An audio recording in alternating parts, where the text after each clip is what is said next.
Amém.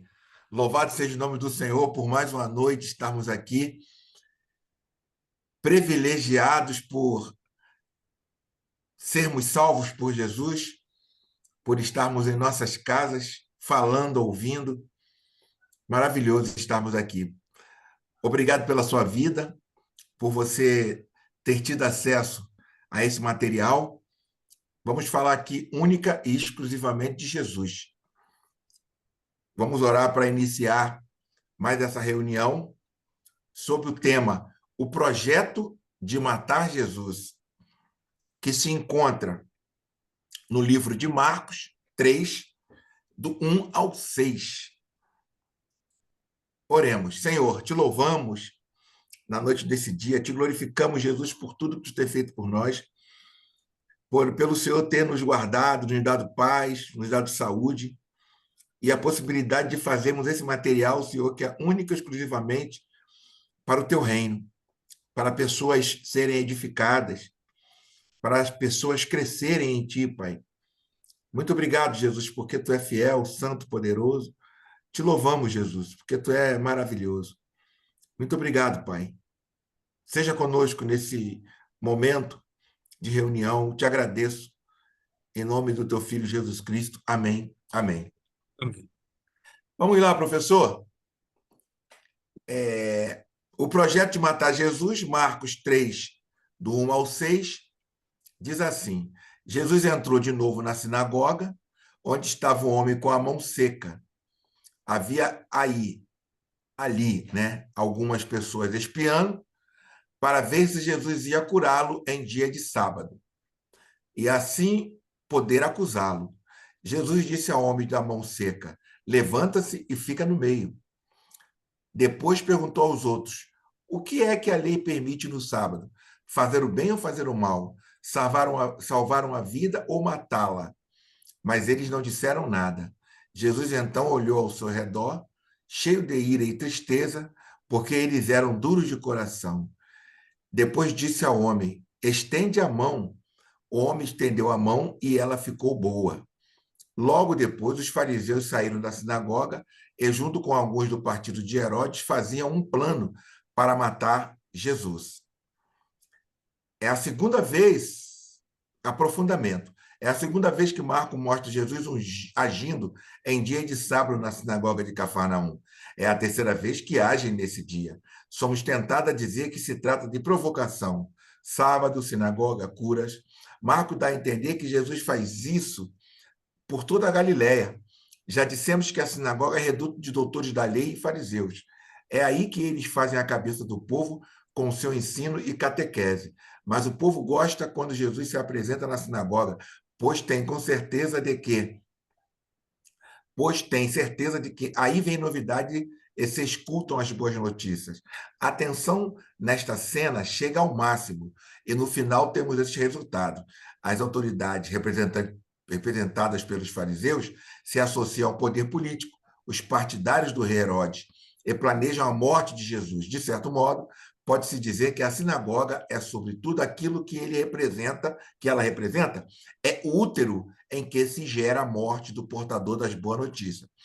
Entra em cena um grupo até agora desconhecido, os partidários de Herodes, e que reaparecerá no Evangelho de Marcos. Representam o poder político da Galiléia, território de Herodes Antipas, citado por Lucas na história da paixão de Jesus. Marcos nos faz entrar com Jesus na sinagoga de Cafarnaum e observar logo algumas coisas. Em primeiro lugar, coloca diante dos nossos olhos um doente, um homem com a mão seca, e alguém impedido de agir por conta própria, dependente dos outros. Quando já conviveu com vítima de poliomielite, tem uma ideia aproximada daquilo que poderia estar acontecendo. E nos avisa que a cena serve de armadilha. De fato, tem lá um grupo espiando.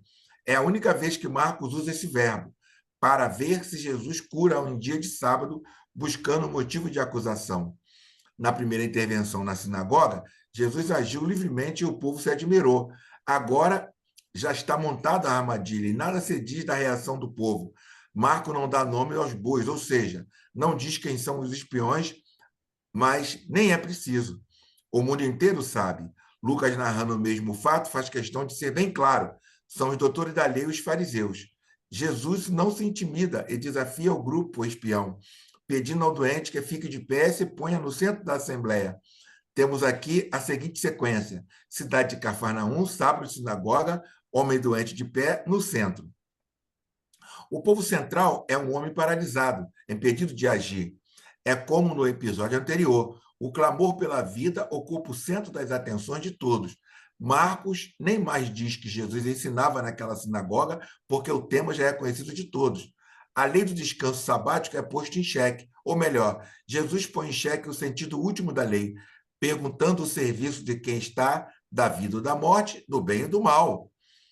Vida ou morte, bem ou mal, estão em função de uma pessoa, daquele homem doente. O bem é a vida, é transgredir a lei do descanso sabático para recuperar a vida daquele homem. Morte e mal é observar a lei do descanso sabático, descomprometendo-se da integridade física daquele homem.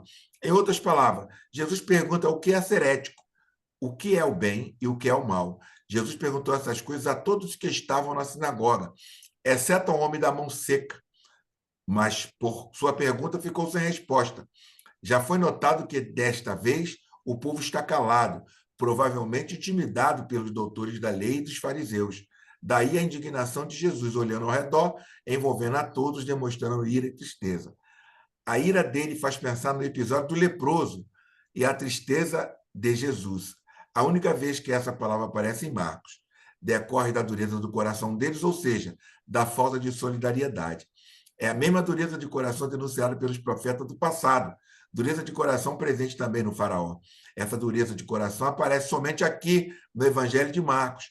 Há uma palavra semelhante em Marcos 10:5 e Marcos 16:14. E resulta da interpretação rigorosa do preceito do descanso sabático. Dizendo em outras palavras, quando defendemos a lei pela lei, sem subordiná-la ao ser humano, com suas necessidades, tornamos-nos despóticos como o faraó, insensíveis à vida, provocando em Jesus ira e tristeza incomparáveis. Curando o homem doente em dia de sábado, Jesus violou o preceito e tornou-se réu de morte. Grupo rivais, fariseu partidário de Herodes, se une para executar um plano de morte como portador das boas notícias. Pronto, professor. Fique à vontade. Bênção pura. Amém, com certeza. Boa noite, meus irmãos, a graça e a paz. É uma alegria estar aqui com vocês novamente, para nós estudarmos, como falou o irmão Isaías no início, sobre Jesus. Muito boa essa leitura que o irmão Isaías fez, esse aprofundamento, esse comentário, muito bem objetivo, muito bem prático. São ressaltados aí nesse aprofundamento coisas que, de fato, levam a gente a entender com mais profundidade esse texto. O capítulo é o capítulo 3, do versículo 1 ao 6. Jesus entrou de novo na sinagoga. Se você está lendo o Evangelho sem conhecer toda a história, né? Se você está lendo pela primeira vez, como quem pega esse material para ler pela primeira vez, essa palavra de novo, ela vai chamar a atenção, porque nós já temos relato de Jesus entrando na sinagoga. E conforme o aprofundamento colocou, você vai ver que quando Jesus ele vai para a sinagoga, o clima fica tenso. Não é uma coisa boa. Não acontecem coisas boas. Acontecem coisas boas com relação a Cristo e as pessoas que estão sendo oprimidas, que estão ali sofrendo. Mas o resultado em si não é bom. Sempre existe a questão da perseguição e da declaração que Jesus faz acerca daqueles ambientes, daqueles locais. É uma característica do Evangelho segundo Marcos. Todas as dependências, todos os locais, todos os pontos aonde existem manifestações religiosas, políticas, tudo está contaminado, né? Em Marcos, essa é uma declaração muito clara. Tudo está contaminado, tudo está cheio de demônios. Jesus precisa libertar as consciências, libertar as pessoas, curar, fazer com que o evangelho, que é a boa notícia de Deus, através de Jesus, ela se implante nesse mundo que é dominado pelo mal. Olha que interessante, ele entra de novo numa sinagoga e aí o texto vai posicionar, o texto vai colocar o destaque. que tem nessa sinagoga? Você vê, aqui não tem, primeiramente, toda a estrutura sinagogal, ele não fala do ensino, ele não fala das características do local em si. Ele vai dar destaque primeiramente, depois viram outros, mas ele vai dar destaque primeiramente para quê? Para um homem. E esse homem estava com a mão seca, a mão ressequida. Esse é o nosso ambiente aqui que nós devemos ler essa passagem. Uma sinagoga, mais uma vez, um dia de sábado, Jesus entra e lá ele vai encontrar um homem com a mão ressequida. Será que quando as pessoas entravam nessa sinagoga, quando elas participavam das celebrações, será que elas olhavam esse homem? Será que elas colocavam ele como destaque? É claro que não. Ali, o que se dava destaque? Ao ensinamento, aquele compartilhar que havia ali, mas esse homem, com certeza, era um motivo até de você rechaçá-lo diante da interpretação que se dava acerca das enfermidades. Então, ele é um homem que ele não tem destaque, é um homem que está ali deslocado, mas ele está na sinagoga. É interessante essa colocação. Havia aí algumas pessoas espiando para ver se Jesus ia curá-lo em dia de sábado e assim poder acusá-lo.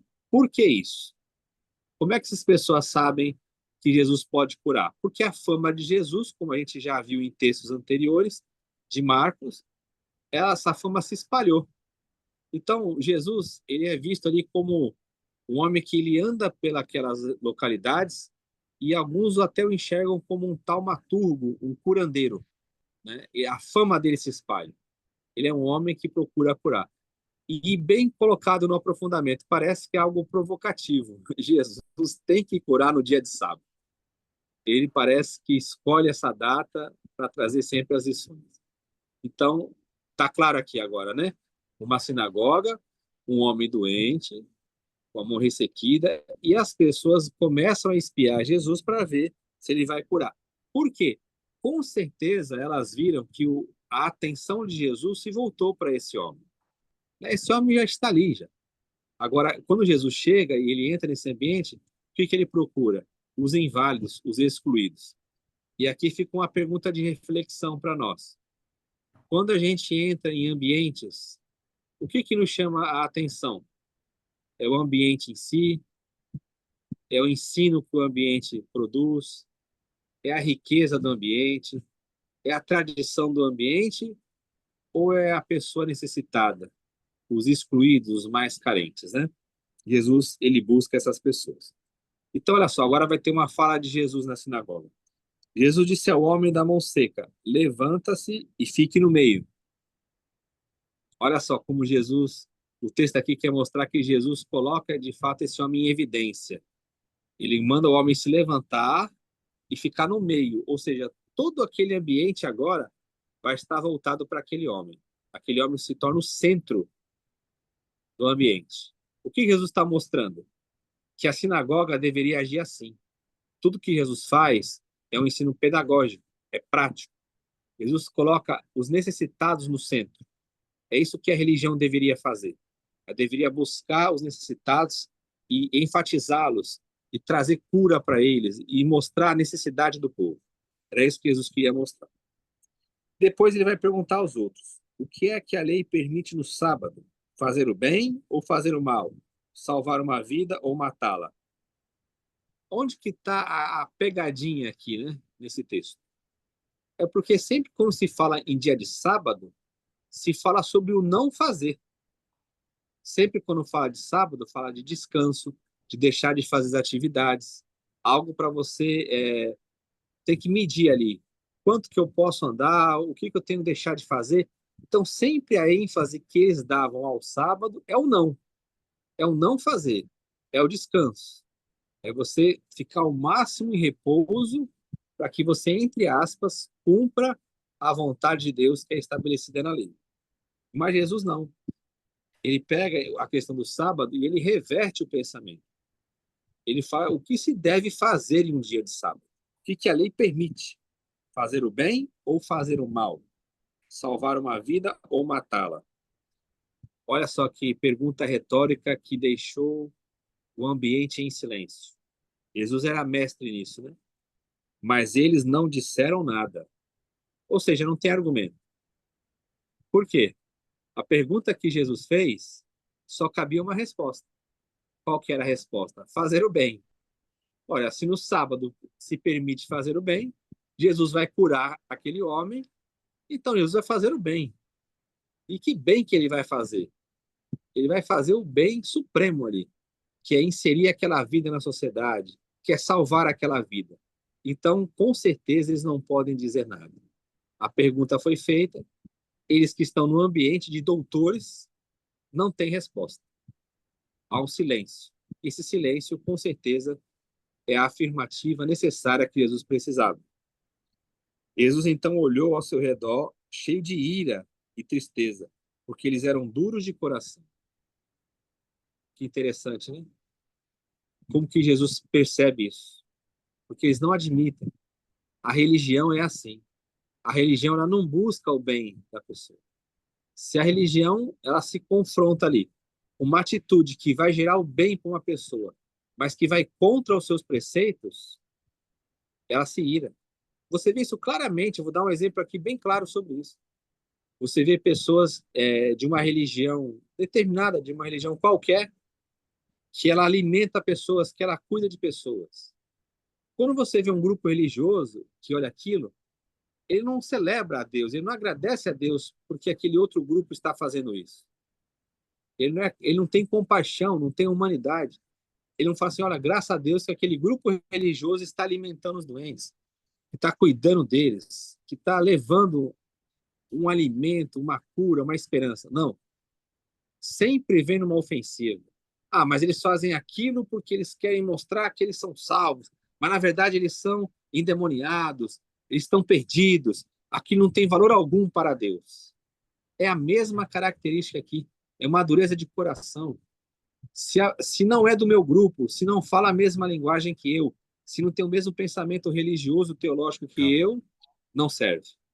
É condenado. E aí busca-se o quê? É perseguir, ao invés de ajudar. Ao invés, se eu não tenho condição de ajudar, ao invés de eu, entre aspas, torcer, orar por aquelas pessoas, agradecer, incentivar. Mas não, se não faz parte do meu grupo, se não tem o mesmo pensamento que eu, mesmo fazendo o bem, eu condeno. Nós vemos isso aí muito claramente na religião. A religião condena quem faz o bem, desde que aquele bem seja feito por alguém que não pensa igual a mim. Esse é o padrão da religião. Aí, quando Jesus vê esse ambiente, então o texto aqui está sendo bem colocado, né? Você vê que está sendo uma escrita rápida, mas que ela traz de maneira muito maravilhosa, de uma maneira muito precisa, o que está acontecendo naquele ambiente. Agora, o que acontece? Depois, então veja, o texto enfatiza. Primeiro, Jesus percebe a dureza do coração deles. E ele olha para aquele povo cheio de ira e tristeza, né? Depois disse ao homem: estenda a mão. Olha só, Jesus coloca em evidência aquilo que era motivo de crítica, que era motivo de alegação de que aquele homem não era abençoado por Deus, de que aquele homem era um homem amaldiçoado, que era um homem inválido, que era um homem que era de uma categoria inferior aos que estão ali. O homem estendeu a mão e ela ficou boa. Uma coisa maravilhosa. Imagina a reação das pessoas. Jesus, dentro de uma sinagoga, num dia de sábado, cura aquele homem. A cura que Jesus executa mostra que o verdadeiro bem está com Jesus. Na sinagoga existe discursos, existe tradição, existe debate, mas não tem cura. As pessoas continuam com seus problemas. E essa é uma reflexão para nós. Será que a nossa tradição religiosa, será que a nossa forma de enxergar Deus também não é assim?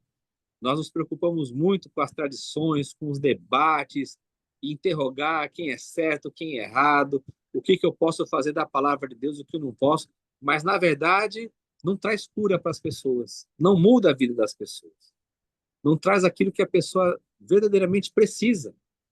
Estava conversando aqui com o irmão Isaías antes de começar o estudo, você vê ainda hoje, 2025, numa igreja evangélica, uma liderança questionando pessoas que usam barba, pastores que pregam com barba.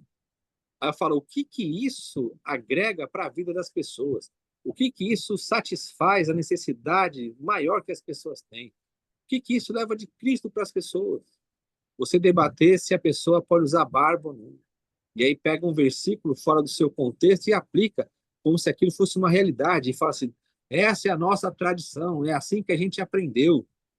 Então a gente vê esses episódios aqui dos evangelhos no nosso dia a dia. Eles têm uma nova roupagem, uma nova fala, mas é a mesma coisa, é a dureza de coração, é algo que não atinge a necessidade do ser humano. Então Jesus aqui ele chega no clímax da tensão, porque não tem mais como pegar Jesus. Essa pergunta aqui era a chave. O que é para fazer no dia de sábado? O que é permitido? O que a lei permite? Fazer o bem ou fazer o mal? Com isso, Jesus está dizendo que ele tem autoridade, que ele pode fazer, que é lícito fazer o que Jesus faz, fazer o bem para as pessoas. Não tem mais como pegar Jesus. Não tendo como pegar mais Jesus, o que vai acontecer? O versículo mais tenso desse evangelho, né? Logo depois, os fariseus, pode ver que é sempre na sequência, depois, né? É uma costura que é feita. Logo depois, os fariseus saíram da sinagoga e, junto com alguns do partido de Herodes, faziam um plano para matar Jesus. Olha que interessante, grupos rivais, né? Aqui é como se fosse o Flamengo e Fluminense. Não é o Flamengo e Vasco, porque não são os saduceus ainda. Porque não está falando do templo, está falando de sinagoga, então são os fariseus. Os fariseus, junto com os herodianos, eles se unem para fazer um plano para matar Jesus. Jesus une esses inimigos, que nada conseguiu uni-los, mas eles se unem agora para fazer um plano. O que o texto está dizendo? Que o grupo religioso e o grupo político, eles fazem uma aliança, um plano para matar Jesus. E a partir daqui, eu tenho que ler o Evangelho de Marcos nessa perspectiva, que aonde esses grupos se encontrarem com Jesus, ou Jesus se encontrar com esses grupos, existe a possibilidade de Jesus morrer. Você percebe que sempre a religião ela se une com a política e nunca é algo bom, nunca gera vida. Quando a religião se une com a política, é sempre para o domínio, é sempre para o silenciamento daqueles que pensam diferente, é sempre para matar os inocentes, para matar os mais frágeis, para matar aqueles que têm uma boa intenção, um bom coração.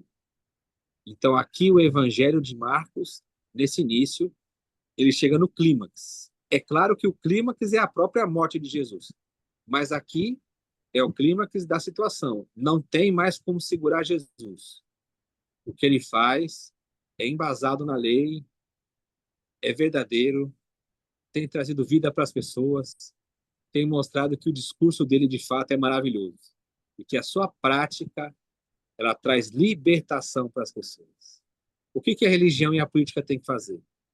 Tirar Jesus do circuito. Então, a partir daqui, nós vamos acompanhar essa jornada. Como Jesus vai seguindo o seu caminho, saindo das perseguições, evitando esses embates, até que ele chegue na cruz.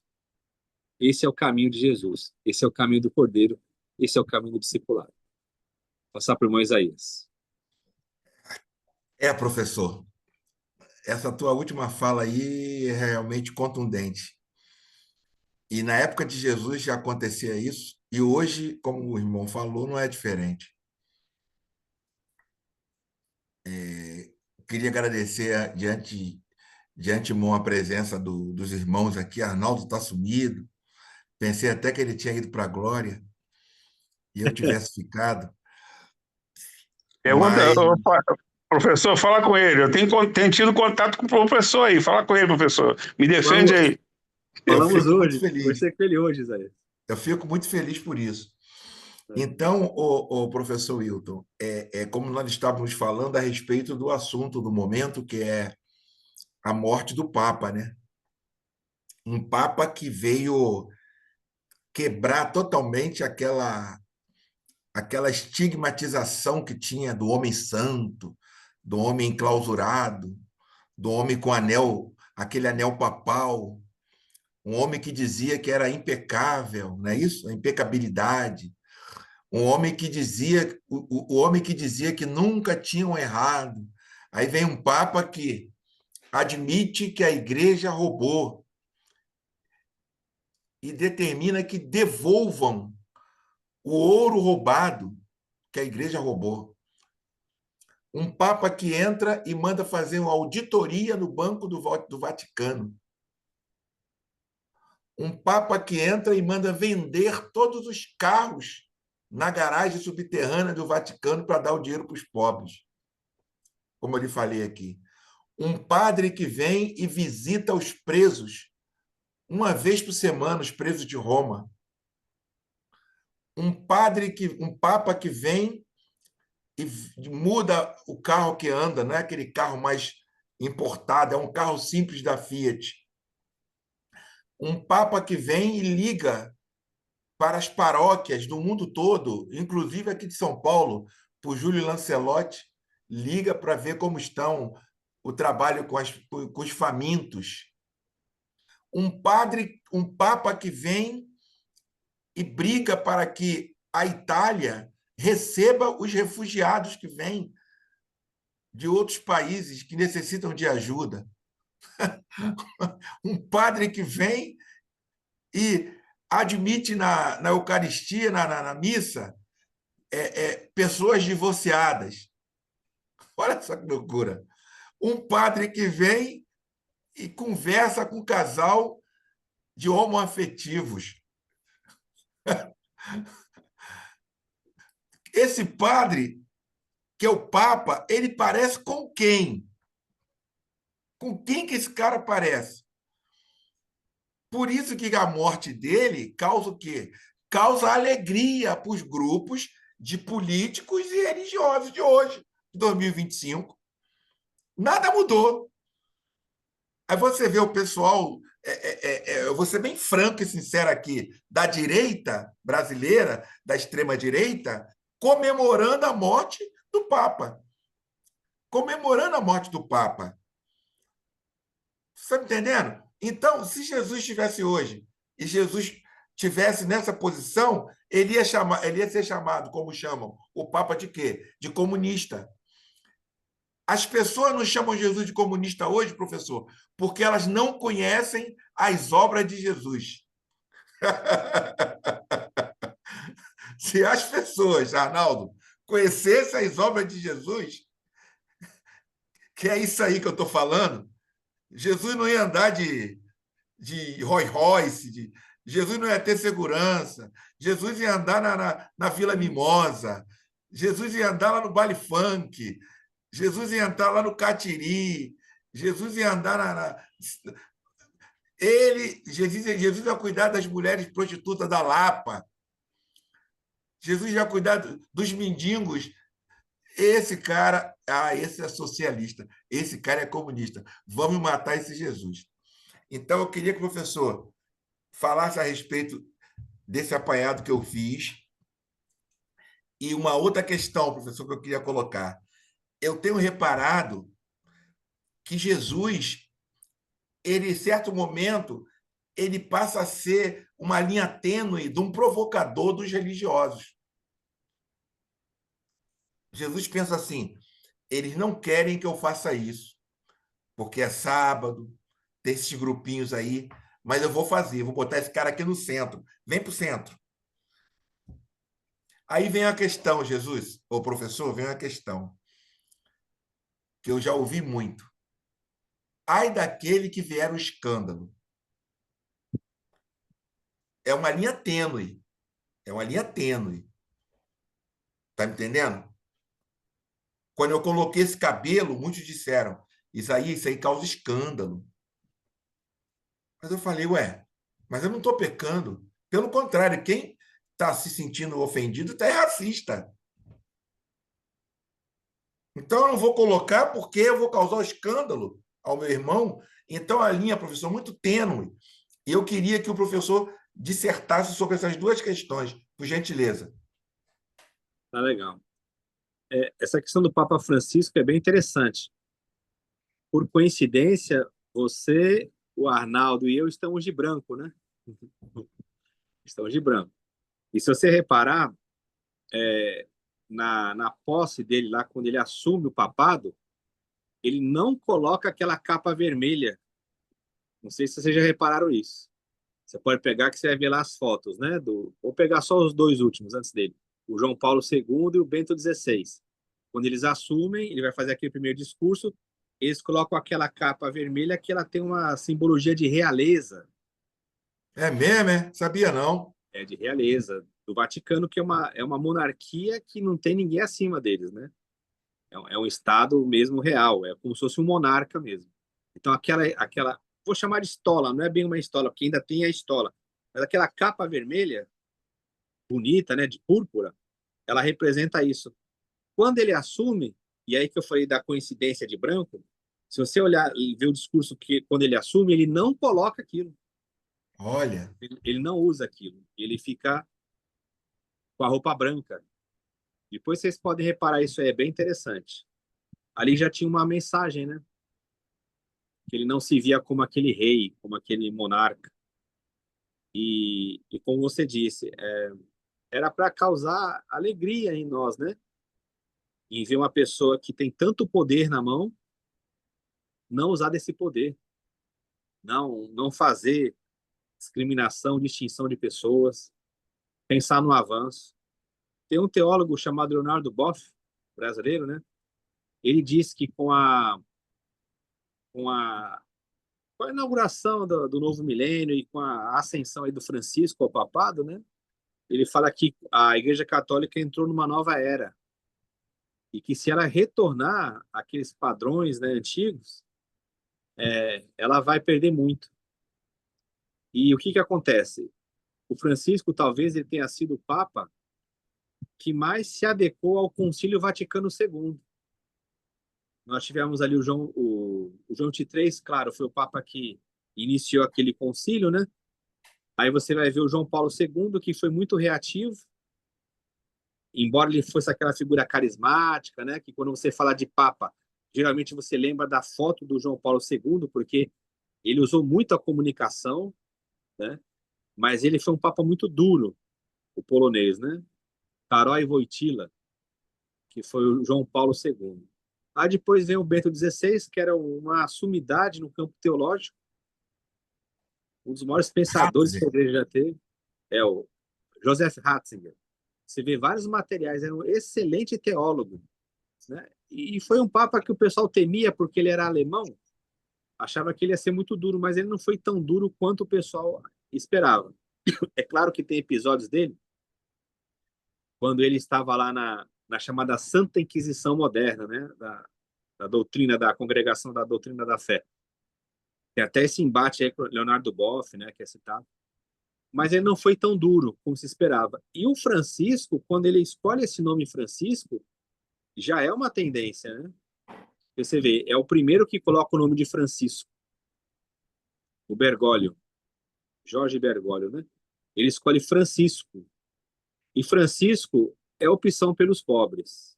Não tem como você pensar em Francisco e não pensar nos excluídos, nos pobres. Então, para a Igreja Católica retroceder, vai ser difícil. Então, fica essa expectativa, que pode até ser, como você bem colocou, um Papa italiano, né? Alguém que seja lá da Itália, mas que seja alguém que foi indicado pelo Francisco. Existe essa expectativa. Tem expectativa também por um Papa Um africano. africano. Um Que a igreja... africano que é reacionário, é totalmente duro contra Isso. muitas coisas. O meu nome, essa criança? Oi? Tá muito engraçado. Porque, então, aí essa eleição vai definir muita coisa no ramo da cristandade, como é chamado, né? Porque houve um avanço muito grande com o Francisco, que é muito difícil você retroceder agora. Porque se você retrocede, você vai dizer que você não aprova umas pautas onde você busca mais a humanização, aonde você vai olhar para as minorias. E a Igreja Católica ela tem crescido em alguns locais. É que a gente tem a visão do Brasil, né? No Brasil, não. No Brasil, ela tem perdido muitos membros, principalmente para as igrejas evangélicas, em especial neopentecostais. Mas tudo isso tem uma base, tem estudo, por que isso acontece, essa questão das comunidades eclesiais de base que eles abriram mão, e aí o movimento neopentecostal atingiu isso. O Leonardo Boff ele até fala isso numa entrevista, o Frei Beto também, acerca de trabalhos como o da Universal, que vai buscar pessoas aonde ninguém vai, a Assembleia de Deus também, né? Mas a teologia da prosperidade, que para muitos ela só tem fatores negativos, você vê alguns teólogos aí da teologia da libertação dizendo que a teologia da prosperidade ela tem uma linguagem que ela vai buscar o pobre e alimenta a esperança no pobre. É meio complexo isso para nós, né, que temos esse embate com a teologia da prosperidade, mas alguns católicos enxergam isso. Eles falam, a Igreja Católica perdeu esse nicho, né, esses grupos, se fechou em si e agora não tem mais esse avanço, e aí está buscando isso agora. Então, o Francisco, ele representou para eles essa esperança. Enfim, a gente tem que aguardar para ver, parece que vai ser só no início de maio, né, que vai ser o conclave. O irmão Moisés até me indicou esse filme aí, Conclave, tá todo mundo falando. O Frei Beto fala numa entrevista que esse filme retrata de fato o que acontece lá. Ele tem informações de um cardeal que já participou de um conclave.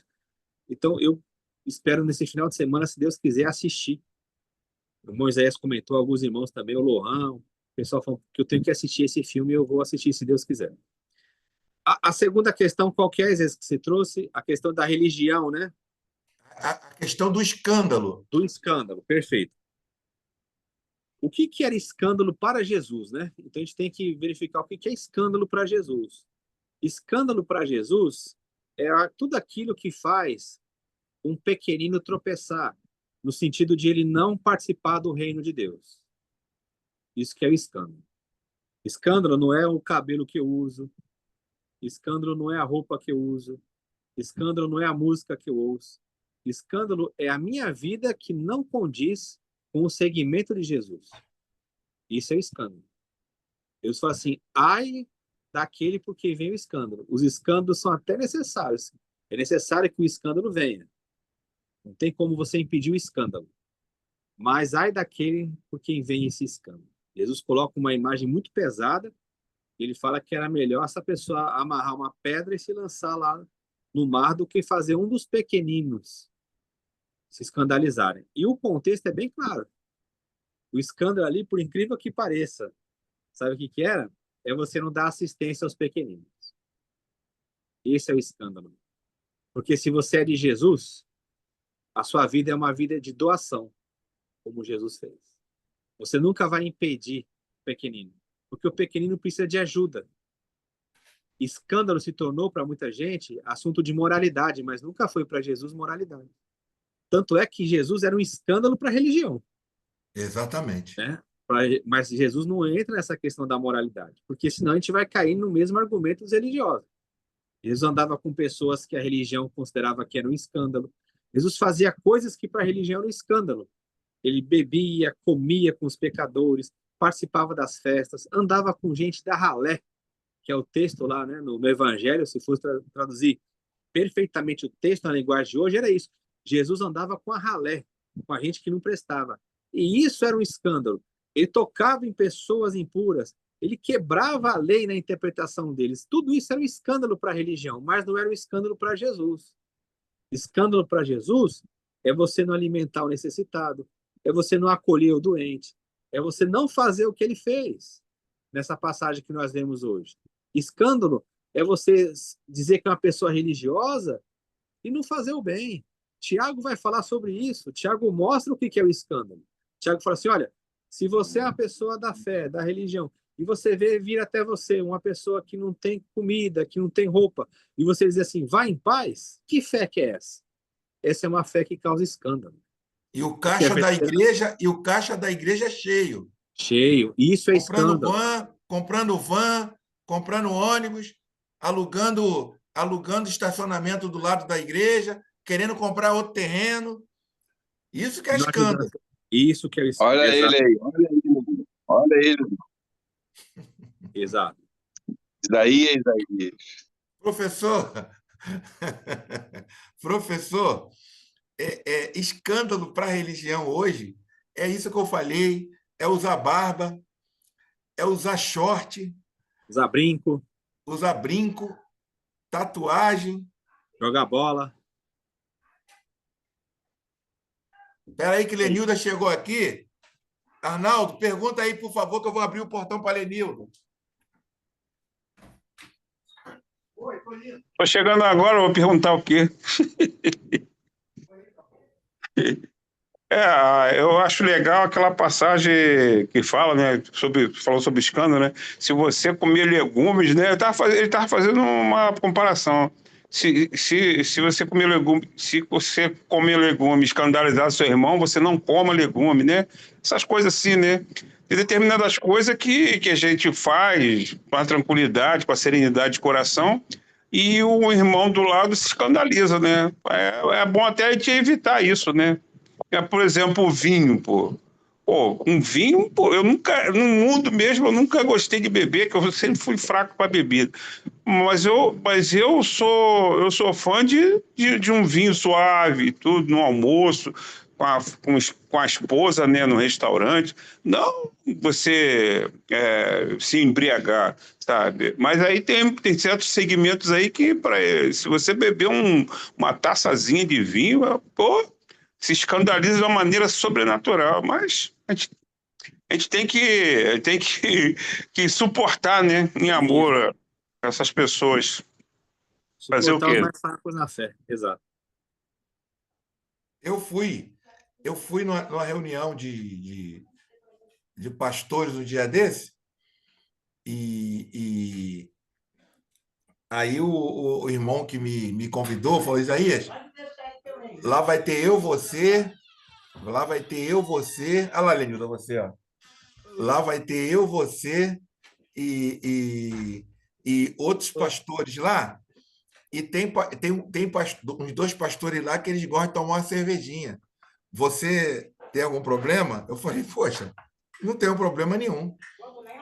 Não tem problema nenhum. Aí ele falou, não, tranquilo. Então tá tranquilo. Tu tem essa maturidade? Eu falei, tenho. Cheguei lá com o Lenilda, tranquilo, um churrasquinho delicioso. Falamos de muitas coisas, inclusive das coisas de Deus também. Falamos de política, brincamos e tal. E outros dois pastores tomando uma cervejinha normal. Eu achei com muita naturalidade. Não me escandalizou. Esse que é o. Eu imagino Jesus. Se Jesus ia falar, não vou fazer, não, porque eu não vou usar uma bermuda, não, porque, sabe? Porque eu vou. Exato. Então, essa que é a questão. Vamos às Exato. perguntas. Felipe Araújo, Márcio, Felipe perguntas. falou que está com problema na internet dele. Ele botou uma O mensagem. Felipe falou. Vai lá, Márcio Pimenta. O Márcio não usa. O Márcio não usa, não usa. O Márcio não usa bermuda. O Márcio não usa É. bermuda que Ele é consagrado. ele é consagrado. É nazireu de Deus. Jesus Cristo pode voltar e ele não ir, né? Jesus Cristo voltar e está de bermuda e não vai. Aí, Márcio. Eu aprendi, travou lá do Márcio. Eu aprendi, Arnaldo, quando eu não dormia sem calça comprida e sem camisa. Eu não dormia. Aí Sem a dúvida. Lenilda fala que é maluquice, mas eu tava naquele processo, eu não dormia. Porque eu aprendi isso, entendeu? Eu aprendi. Imagina Jesus vir e eu tô Não pelado dormia aqui. como assim? Não dormia o quê? Não Não deitava entendi. na cama. Não Ah, deitava. Eu, Isaías, olha que loucura. Eu não deitava na cama sem ser de calça comprida e de que camisa. isso? Que É, isso? Meu é, Deus, para tu ter uma ideia. caramba. Então o que acontece? Tamanha religiosidade. Aí a Lenilda falando, ó, a religiosidade. Então Ô, eu Isaías, vivenciei tinha um, isso. tinha um irmão em Caxias, Isaías. Você confirma com os irmãos lá da Assembleia de Caxias. Gente boníssima. O irmão, assim, muito amigo, sabe? Muito legal mesmo. Já faleceu. Faleceu na época da pandemia. Gente finíssima. Rapaz, ele tomava banho de sunga. Você acredita nisso? É mesmo? Diante de Deus, eu falo para você. Né, rapaz? É uma santidade exacerbada. Não é uma coisa pura, não é? Ele é uma pessoa maravilhosa, cara. Um irmão muito maravilhoso, assim, muito gente boa, prestativo, sabe? Mas ele tinha isso na mente dele. Ele falou que isso era um mistério dele com Deus e ele só tomava banho de sunga, meu irmão. É. O, o, o Papa, me lembrei de novo do Papa. O Papa, ele fez um voto com Deus para Jesus curar uma menina de uma doença, Wilton, não sei, e ele curou. Sabe qual foi o voto que ele fez? Não ver televisão. Sim. Ele não via televisão, não via.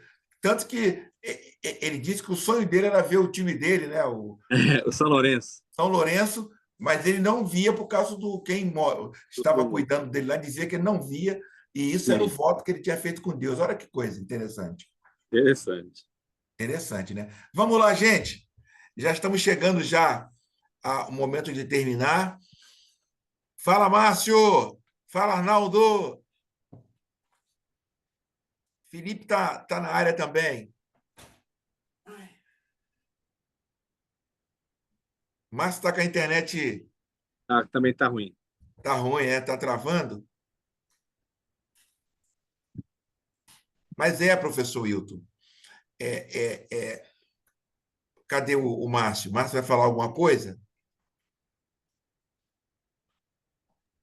Não, continua, irmão. Tá ruim. Continua. Eu estou te ouvindo bem, estou te ouvindo bem. Então, professor Wilton, se eu pudesse classificar o que eu aprendi hoje aqui, é que eu vou anotar na minha Bíblia aqui esse tempo em que a religião e a política se unem, né? A religião e a política se unem. Isso Não foi tem muito como importante. segurar mais Jesus. Não tem como frear mais. Não tem como segurar Jesus. Só essa união que vai fazer com que Vai matar. Comece a perseguição para a morte dele. Exato. Amém? Alguma consideração de alguém? Deixa eu falar uma coisa. Eu vi no Instagram hoje uma situação que me deixou um tanto quanto triste, né? Uma mãe de terreiro, né? Uma mãe de terreiro reclamando de um povo de Deus no hospital, que uma filha de terreiro dela estava internada lá, viu isso? Pô, tiraram o fio de conta, a guia dela e jogaram fora. Mano, pô, o pessoal fizeram isso, tiraram. Aí a mulher tinha um problema de câncer, a filha de terreiro dela tem problema de câncer.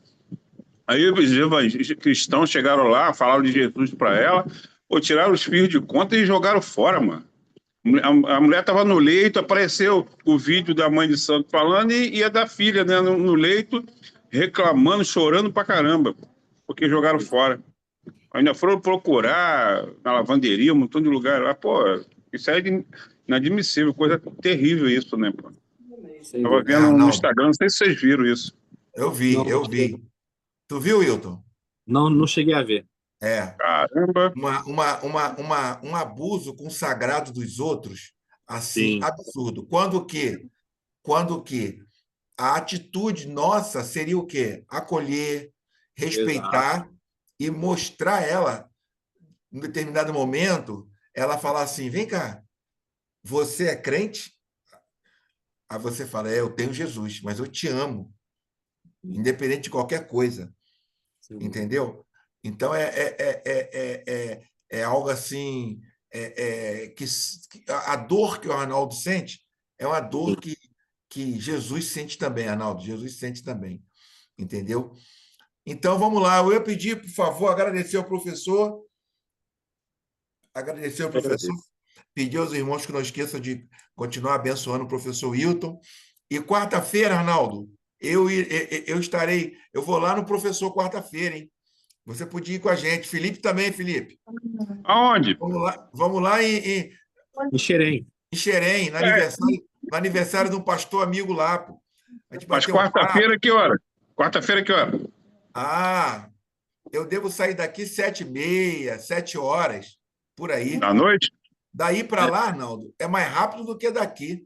Mas eu posso marcar contigo para te pegar no meio do caminho.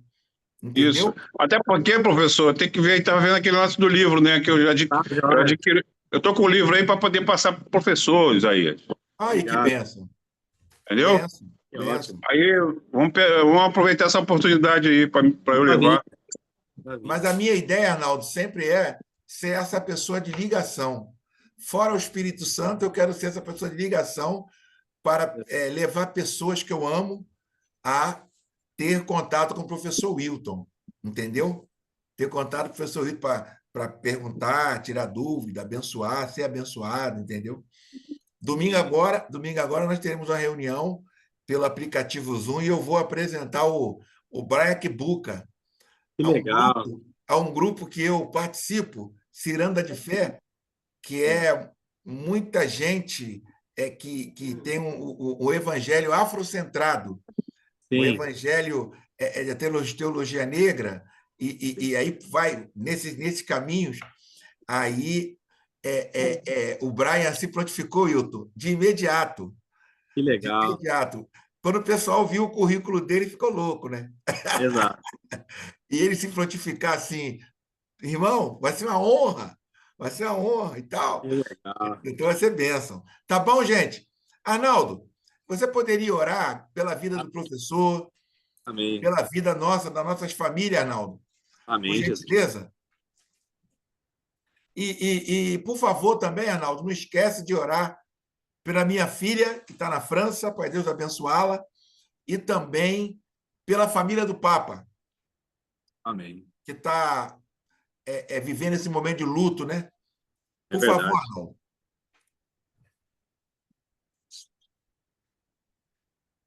Eu que vou orar? Por Isso. favor. Amém. Soberano e eterno Deus, graças te damos, te bendizemos, louvamos o teu santo e poderoso nome. Aleluia. Deus, Muito obrigado. que nesta noite, não só nessa noite, Aleluia. mas Chegou em em paz, Senhor. toda a vida em que nós tivemos aqui nessa terra, Pai, tu venha, Janeiro de meu Deus, violência, nos orientar, nos guiar, nos fortalecer. janeiro Tempos de difíceis assalto, temos vivido, tantas coisas terríveis têm É. acontecido, mas tu guardou tem nos Avenida, fortalecido. Queremos te guarda agradecer, também Senhor Deus, Correio, pela vida do professor. guarda Tu Lohan, abra sempre a mente do teu servo, Senhor Deus, derrama a tua unção poderosa na mente do teu servo, através do Espírito Santo, sobre as nossas vidas também, de igual modo. Oro Amém, Jesus. pela filha de pastor Isaías, que se encontra na Aleluia. França, possa alcançá-la, que o Espírito Santo possa ser o companheiro, Pai, latente na vida por dela, Pai, favor, onde ela estiver lá. por Abre a favor, guia minha mente filha, para tudo que ela for fazer, tudo primeiramente, que ela for isso, planejar naquele lugar, Pai, que ela seja guarda também um minha canal filha, de Pai, bênção, Senhor Deus, para as vidas que estiver sabe, ao redor dela, Pai. nós somos Abençoa pobres, nossas vidas, nos dê uma noite você está conosco, por isso agradável nós da somos tua presença, do ricos, Espírito Santo, milionários, que porque nós possa ter temos a ti, Jesus. uma noite abençoada, Senhor Abra a Deus, na vida tua presença. abençoada Ser da minha filha, conosco, livra ela fortalece as nossas das vidas, Pai. armadilhas, dos amigos Assim falsos. Amém. nós oramos, Senhor Deus, Muito já te obrigado. agradecemos no nome e pelo sangue do teu Filho, nosso Senhor Jesus Cristo. Amém? Amém. Amém. Graças a Beijo Deus. no coração de todos. Amém, meus irmãos. Valeu. Quinta-feira vamos estar juntos. Vê se quarta-feira, Arnaldo. Vamos nos falando. Quarta, dia 30, né? Quarta-feira é dia 30, não é isso? Eu Dia não 30. sei se o Márcio vai poder ir. Eu não sei. Vamos nos falando aí, Felipe Mas também. você me liga, entre em contato comigo aí, Zé. Você que, Beleza. entendeu? Deus Falou, um abençoe abraço. vocês. Fica na Paz. paz. Pai, gente.